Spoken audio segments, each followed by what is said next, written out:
I've been told that there are people out there that aren't watch enthusiasts. Apparently, the vast majority of watch buyers just buy one watch. As a watch enthusiast, this is total news to me, and I'm shocked. If you had any self-respect, you should be spending all your available money on watches. You should be canceling vacations, maxing out credit cards, and your kids should be shoeless because that IWC Top Gun Seratanium chronograph is not going to buy itself. All kidding aside, maybe you think watch nerds like me are insane. You just don't want to spend all your disposable income on a product that your phone can do more accurately. Maybe your partner has threatened to leave you if you ever start droning on about lever and coaxial escapements. I get it. You just want one good watch. Well, this is the video. I've spent far too much time on watches, and I'm going to help out all you lucky souls that haven't been sucked completely into this hobby. This is the guide to getting a great one and done watch, but as usual, with a twist. Let's dive in. The Rolex. Over 1/3 of all Swiss watch revenue is Rolex. Odds are that a lot of people that want a one and done luxury watch are going to look to Rolex simply because it's the brand they know, and I'm not going to try and talk you out of it. I think Rolex has 5 potential one and done watches. It's the Explorer, the Oyster Perpetual, the Submariner, the GMT, and the Datejust. The Yachtmaster is a little bit too niche. The Explorer 2 is also on the edge of the catalog and won't appeal to a lot of people. It's just not as versatile as the other ones I've mentioned. And a Daytona is likely not a realistic option for anybody that just wants one watch. I mean, if you can get a Daytona at retail, then you're not a one watch kind of guy. And if you're willing to buy it at secondary, you're also likely not a one watch kind of guy. Because this is one and done, the Explorer, Mount Everest, yada, yada, yada story is irrelevant. The Explorer is essentially a more expensive Oyster Perpetual with Arabic numerals at 3, 6, and 9 and a different bezel. To me, the Oyster Perpetual is a good option, but it's not necessarily a particularly exciting watch. The Datejust, also an excellent option if you're going for the dressy style, but for me, the one and done is either the Sub or the GMT. The GMT is going to be significantly harder to get, especially if it's the Pepsi, but both watches largely do the same. The Sub is going to appeal to a lot of people because it's a little bit less flashy without the polished center links, so it likely will have more versatility. But being a dive watch, it has that bit more pop than an Oyster Perpetual or an Explorer. You're not going to be disappointed. Next up, you have Rolex finances, but you don't want a Rolex. You've got an aversion to Rolex for whatever reason. Maybe you feel too many people have it in the office. You think it's a bit too much. You might have heard about the waiting lists. For whatever reason, you're just not on board with Rolex. You still want something that makes you feel like you've arrived, that you're in a good place in life, or you just want to mark that special occasion. You know, a marriage or a firstborn, something like that. There are a lot of brands in this price range that cater to that kind of watch. Some are a little bit cheaper, some are a little bit more expensive. In no particular order are a couple of brands worth looking at and why. Breitling. They do slightly chunky watches that are more flashy than a lot of other watches, but they work well as statement pieces. Cartier. These are more refined, dressier watches. Not all men gravitate towards them because they don't always conform to modern definitions of masculine watches, but for those that do choose them, they really rock. Jaeger-LeCoultre, they are dressy and classy watches. They're very refined and they're not particularly rugged in any way. Omega, they are probably the second most recognized watch brand or Swiss watch brand in the world. They have an option that pretty much mirrors any Rolex. The watches are also likely to be as recognizable as much as a Rolex would be. As for the watches, if it's Breitling, the Chronomat 40 GMT, steel bracelet, blue dial. This is a quintessentially Breitling design. It looks good, it's solidly built, it's wearable and versatile. Breitling is always a little bit on the expensive side considering what's on the inside. But like I said, they're on the bit on the flashy side, but they will do what you ask of it. And a lot of people like the look. I do too, actually. Cartier, Santos, no question. It's the most manly of all the Cartier models. Realistically, you're not going to be getting a Tank or a Santos Dumont. It's just not high on the statistical odds. The Santos is the versatile, sporty, slightly dressy lean watch. It's shiny, it's a bit of a scratch magnet, but it looks good, wears well, and stands out from the crowd of the sort of ubiquitous Aquaterras, Datejusts, and Longines Conquests. It just looks so much like its own thing, and that's the key selling point. JLC, you have to get the Polaris. The Reverso is cool, but it's not a go anywhere, do anything kind of watch, and it's an enthusiast watch for most people. The Polaris is a gorgeous watch. It's pricey, it's pricier than most comparable Rolexes, and what you're getting for your money can be a bit obscure when you're a one-watch buyer. It's something about finishing and guilloche and perlage and anglage and other terms that non-watch nerds just don't care about. If you can splurge, get the chronograph on a steel bracelet, but you are way above even Rolex money territory. As for Omega, it's probably the most likely place to go for a lot of people if you're not going Rolex. A lot of people would suggest a Speedmaster Moonwatch, but non-nerds don't always gel with that watch. The extra crown, the helium escape valve on the 300M, is also a bit of an acquired taste. If you like it, you'll likely love it forever. If not, you're probably never going to warm to it. I would suggest you go Aquaterra. Pick the size you want and the dial color you want, and you'll have a watch that works under pretty much any conditions. I might also suggest the newly released first Omega in space. I haven't seen it in the metal yet, but I think it just might be a nicer option than the standard Moonwatch. The next option is the "are you insane? That's too much money for a watch" watch. You're thinking these options are way too expensive. Maybe you can afford it, or maybe you just think it's wasteful, and that's cool. You want something good that will last you a lifetime, but is in a lower price point. Well, I got you covered. You can always go Tudor. They're usually about half the price or less of Rolex. Their ultimate one and done watches are the 41 and 39mm Black Bay models. They look good, they fit well, and are usually priced around $3,000 to $4,500. They are solid as a rock and will last you a lifetime. But maybe that's too expensive for you as well. Well, there's still a million options. From $1,000 to $2,500, there are a lot of brands to choose from. Unfortunately, in this price range, you do need to be able to understand a teeny tiny bit about specs to not get cheated. If it's a non-Japanese watch, make sure there's a Sellita or an ETA or a La Joux movement inside. You don't have to know what that is right now, just know that it's a good starting point. If the watch is closer to $2,500, you should ask and check if it's COSC certified, if it's a Swiss watch. This is an accuracy thing. If you don't get COSC at $2,500, you're likely overpaying. If you're getting a dive watch, ideally look for 200 meters of water resistance, or preferably 300. If it's a chrono or some other non-dressy watch, 100 meters is your goal. I know you won't be diving to 100 or 300 meters, but odds are that the better watches, the more solid watches, are going to have better specs. Then there's the bracelet. You want easy adjust and quick release, especially at 2,500. You might not get it at 1,000, but 2,500, it's becoming the standard. There's a lot more you can dive into, and you can check out some of my old videos. There are also some good resources online where you can get sort of nerd out on more on sort of the quality of what you're buying. Do your research as always, but these are some general guides at least. Watches I consider as good options are the Longines Spirit Zulu Time if you're into traveling, or the Hydro Conquest for the divers. Longines typically have some pretty good offerings, and they are a good conglomerate that have some really value options with high quality. Nomos have something like the Nomos Club Sport. They're available in different sizes. Just remember to check and wear them. They have long lugs. That doesn't work with everybody. Monta, as an example, well, they have the Ocean King. It looks a lot like the Submariner, and it feels largely the same. Go anywhere, do anything wrong. If you're on the dressier side of things, Raymond Weil has the Mille Sim. I don't think you'll be disappointed. If we go for Japanese brands, Seiko, I would say get a watch that has SPB or SJE in the model number.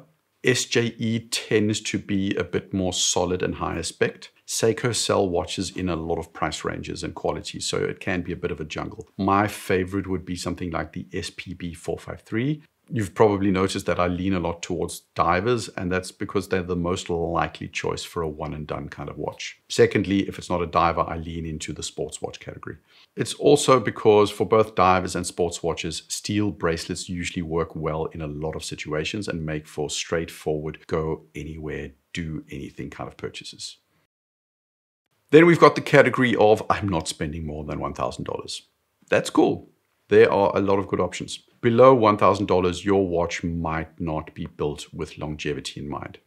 And this is important. It could last forever, but below this price point, manufacturers are not necessarily building them with longevity in mind. Call it planned redundancy or whatever you like. Bracelets are going to become looser faster. Movements might not be the most solid, and they're not likely intended for easy repair. Cases might scratch a little bit easier, and the repair and service costs can potentially end up being close to the purchase price of the watch, and you're just going to think, I might as well buy a new watch instead. In this price range, there is money to be saved in sticking with quartz models. Mechanical can be overrated in some cases below $1,000. Seiko have got a ton of beta style watches that I would be comfortable recommending to you. They're not necessarily super stylable because of their rugged look. Weirdly though, I actually feel the sub 1000K Presage Seikos are better offers than some of the more expensive Seiko dress watches. They're super versatile. Citizen also has the Tsuyosa that also has a look that switches well between casual, sporty, and smart. Timex also have a couple of cool sub $500 watches in watches like the Expedition. There's the James brand. Generally, Timex have a lot of sort of street cred or watch nerd cool watches at really affordable prices. If you're a flight or plane enthusiast, then it narrows your options down to Breguet or Blancpain in the high end, Zenith or IWC in the mid-range, or Leica and Stover in the entry level. I generally wouldn't suggest Breguet or Blancpain. The Type 20 and the Air Commands just, to me, aren't that compelling. If you want luxury, I'd still go IWC, especially with the Mark 20. I know I'm totally partial and biased toward that watch. It's a 40mm sports watch with either a black or blue. I think there's also a white dial. It's got 80 or is it 120 hours of power reserve? I forget. It's definitely a long power reserve. It looks good. It's got that pilot look with the highly legible dial. It's got the big numerals in a case and a bracelet that still come across as luxury. If that's overpriced to you for a tool watch, well, I think that would be entirely fair. Then I'd go Stover. Leicos are good watches, but they are really rough in their aesthetic, where the Stovers are ever so slightly more refined and middle of the road. So I think that would probably be the most likely watch for a one and done kind of guy. Outdoors, outdoors, outdoors. Go anywhere and do anything really depends on where anywhere is to you. Some people are real Bear Grylls devotees, where others like myself are more of a, how far do I need to walk to get to the nearest supermarket where I can get a Coca-Cola? If you're heavily outdoors and not too concerned about what the watch looks like under a shirt cuff, then you're in the field and outdoor watch territory. Casio G-Shock is an option. The classic would be the 5610. If you're wanting something more like a real mechanical watch, I'd offer some different options. At the entry level, there's Veya with their Dirty Dozen watch. There's the ubiquitous Hamilton Khaki Field, the Timex Expedition. If you go more premium, I'd say Christopher Ward June. Really premium, Tudor Ranger. For a field watch, I generally wouldn't go higher than a Tudor Ranger. I also have a guilty pleasure in the Victorinox Inox. It doesn't get any watch nerd street cred, but I think there are a lot of options that look cool. They're solid and they look the part. Maybe you just want a quirky watch. This is where we're stretching the definition of one and done and go anywhere, do anything definitions a bit. We're away from classic boring divers and plain sports watches. This is where you want something that really expresses something different. Under $1,000, I would go in a couple of different directions. There's Swatch, there's Trendy Swatch, and there's Unknown Swatch. Now stick with me. Swatch is Swatch. You've seen the stores, they do the Moon watch, but they also have all manner of Simpsons and Magritte and Peanuts watches that are fun and playful and, as stated, quirky. Trendy Swatch is, and this is going to hurt a whole lot of people's feelings, is Studio Underdog. Their watches are better in pretty much every way compared to Swatch, but their claim to fame is color and fun and creativity. They're a bit hard to get a hold of because they're so popular, but they do tick some of the same boxes that creative, colorful swatches do. Finally, there's Unknown Swatch, which is Mr. Jones. Same principle, more playful than Studio Underdog. They're more out there, but they're fun. Above $1,000, it's actually a little bit harder to do this quirky style. The reason's simple. Paying a lot of money for something that might not have aesthetic longevity is going to be rare. People pay $4K for a watch and don't want to get bored with it. There are some really freaky watches out there. Of course, we've got the Konstantin Cheikins of the world, but something that's got a little bit more longevity to it and is more sort of for the one watch buyer, Cartier Santos Dumont might not be quirky, but it's likely a road less traveled for the one and done watch buyer. When you get into the high end, these quirky watches start to make a reappearance. Moser is a brand you should check out. They did this recent collab with Studio Underdog for a reason. A personal favorite of mine is a brand called Trilobe. They've got some watches I've spent quite a bit of time with. Brands like them, Resonance, do something with dial interpretations that are quite different while still making them wearable. I'm never going to suggest Jacob & Co. and sort of casino watches and Godfather watches. I think they're god-awful. Do you just want to have a flashy watch that is your one and done? You'd think Hublot would be the obvious choice, but no, it would be too obvious. And if you like, cool, but it is a brand that has got a lot of baggage that you might prefer to avoid. So where to go? Honestly, I think you've got three options. Panerai. They are maybe not flashy, but they're definitely distinctive. They've fallen out of favor in the last 10, 15 years, but today they make 42, 40, and 38 millimeter watches that are pretty good. Especially the Luminors and the Submersibles look good, but they stand out in a way that no or very few Rolexes and Omegas do. Buying a Panerai today signals a very conscious decision regarding your watch choice. But the watches still retain a wearing versatility that one and done watches need to have.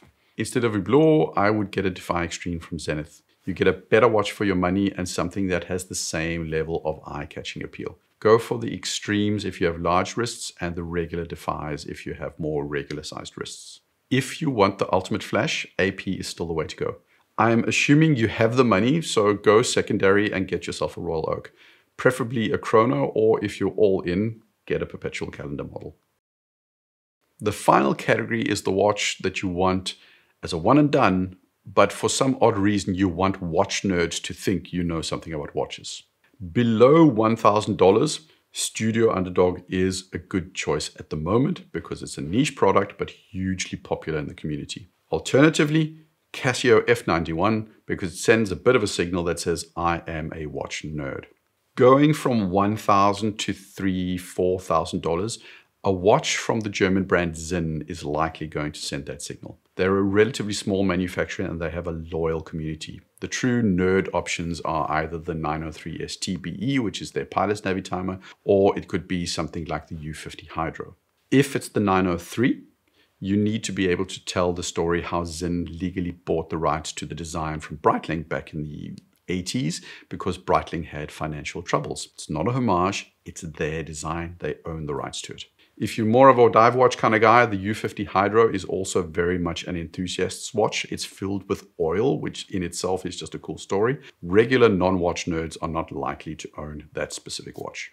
If you insist on owning an Omega or a Rolex, the odds of people assuming you're a watch enthusiast are much lower, but it can be done. A watch nerd is more likely to have a discontinued Milgauss or an Air King or a vintage GMT with a Bakelite bezel than an modern Oyster Perpetual or an Explorer.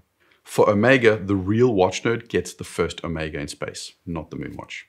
In the high end, Patek don't really signal watch nerd. Neither do Audemars Piguet. They signal money much more than watch nerd. In the high end, popular typically means not good for watch nerds. So the moment F.P. Journe is seen on the wrist of Zuckerberg, it's going to raise the prices of F.P. Journe, but it's not going to make you a watch nerd anymore because suddenly sort of regular people have sort of discovered the watch. That's the problem with AP. It doesn't get a lot of cred necessarily with watch nerds. They make fantastic watches, but because they're sort of very pop culture watches these days and, you know, owned by rich people and rappers and musicians and celebrities, they just lose some of that watch nerd credibility. Same goes for Patek. Moser have for the longest time been more of a watch nerd brand. I think give it a year or two, they're probably going to be mainstream with the trajectory that they're on. But right now, Moser, definitely a brand that you can wear on your wrist and people are going to say, oh, you probably know something about watches. Whether or not you actually do is irrelevant. Did I cover every kind of watch? I hope so. Those are at least my bulletproof options for one and done watches in a host of categories. If you feel there's a category I didn't cover, ask in the comments and I'll see if I have a good one and done suggestion, or maybe somebody else will. Keep the conversation going, and as always, like, subscribe. Cheers.